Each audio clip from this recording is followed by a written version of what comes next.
Snoop didn't go nowhere near the hospital. So when it happened, as you know, for some strange reason, but now we know the real reason, Snoop did not attend the fight with us or the club, the after party at Club 662. And what's so crazy about that, we thought it was strange that he wasn't there. This is the first one he did attend. And according to Warren G and everybody else, now we know why he did. But to get straight to the point was this. I was at my house in Vegas, and I started calling Snoop, telling him, hey, what's up? You know, like, it's something wrong with this situation. Pac in the hospital, you come holler at him, come check on him. So he drove down, and I was at the house waiting on him. And Tupac's mother was at my house. So we back by the pool, and in the pool area is like two big guest houses. So as when Snoop come up and there's other people out there, we walk in the back to talk. As we start talking, I said, you know, I'm on him. Like, man, why you ain't here? You should have been at the hospital. And then Tupac's mother was there, the Fanny. She was like, yeah, I know you should want to see him. He told her, he was like, well, look, Tupac hates me right now. He mad at me. He hates me. So I feel bad, and that's why I didn't go up there. And Tupac's mother said, well, look, Pac was mad at me too for a few things I'd rather not. Well, they put some stealing shit, she said, right? But you know, we all do that with our mothers. So she said, well, he was mad at me too, but that's my son, I'm there. And if he hates you, you still supposed to go do the right thing and go visit him, right? So as we start talking,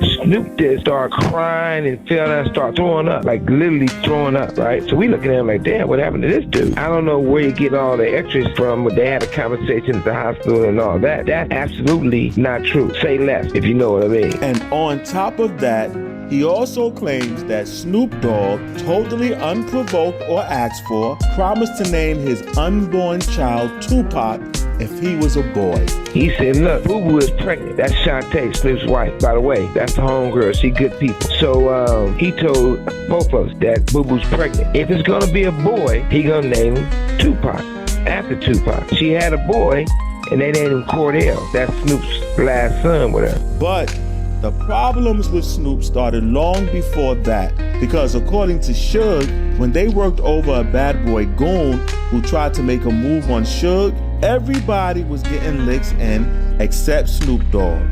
Guys like Pac and Dre were eager to prove a point, but Snoop allegedly just stood aside and watched it all go down. Pac and them got mad at Snoop because Snoop the only one, besides myself, when I said everybody my bag, Snoop the only one didn't participate of beating the dude's ass. But you know, Snoop was a good dude. He always had a good heart. He was like, nah, man, you know how he talked with that little Michael Jackson voice. He was like, nah, man, you know, that because he worked for Bad Boy, we don't have to be doing all this. And this the West Coast, but we don't got nothing against it. You know, that's the conversation, basically. And the story gets nastier from here, because they allegedly started pissing in the champagne bottles and making dude drink it. According to Suge, this is where Dr. Dre gets freaky too, because he then proceeded to beat the guy's ass, if you know what I mean. He probably ain't gonna tell the police that somebody has with him. As you know, usually when something crazy happens, nobody don't want to give on the police report to them. Oh, they had with me. Oh, they did this with me. You know, something sticking on. So Andre, and it's real talk. I don't care who believe it, don't believe. I have no reason to lie. Andre was like,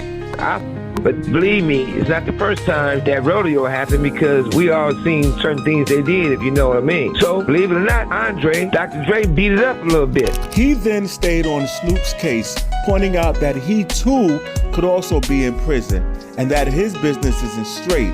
Suge says Snoop's purchase of Death Row ain't legit, and that instead of paying security and sleeping with one eye open, he could instead get his business right and pay him the money he's owed.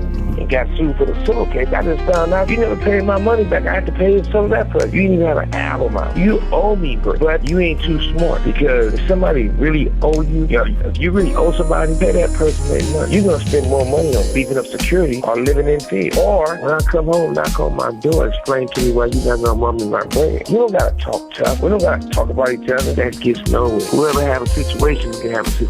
But one person or 3 or 4 people is not bigger than hip-hop. We should be trying to figure out how to make hip-hop better. Everybody's destroying hip-hop. You guys are making it work. If they doing streams, and if you do 1 million streams and you only get $300, that's not a sign of slavery. That's worse than being a slave. Snoop, that's getting raped without the baby oil. But at the same time, what's to talk about? If you have Death Row, you destroyed it. You messed up the name. Why you not doing something with no limit? You didn't want to be on Death Row. You was a low-limit soldier. Once you the same guy, then you had to get away from the P, because he's selling drugs, his own drugs, killed his own daughter, How would I know? He said, you didn't say that. You didn't say it to me personally. We all know you said it. For doing something against the homie, the last thing I want to see you in handcuffs. I know you can't handle it. I know you can't deal with this, and I don't want to see you in prison. And you're not going to be in prison.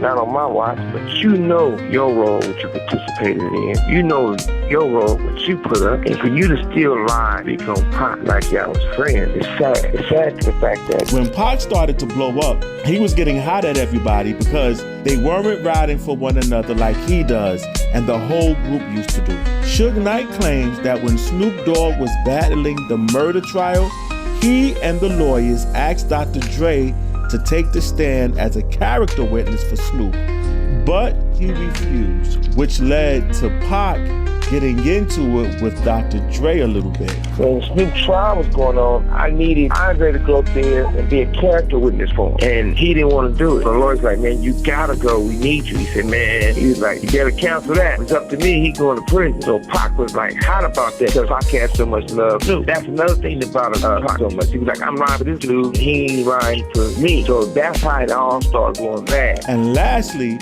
when Pac died, Suge Knight inherited that beef with Dr. Dre and Eminem, and 50 Cent also inherited it from Dr. Dre after they got signed under his Aftermath label. This led to that whole situation where Suge Knight turned up with a bunch of Mexican gang members to 50's In the Club video shoot and tried to create a little bit of chaos. Suge says that Eminem and the G-Unit guys weren't actually being tough guys trying to stand up to him, but instead called the cops and got him into trouble for violating his probation. When they opened the door, when they opened that door, they didn't see nobody leaving or running. They seen bald head brown, long hair black, bald head black. They come on. Next thing you know, they said they called the police. Next thing you know, you hear sirens. The helicopter shining the light. We barely got out of there.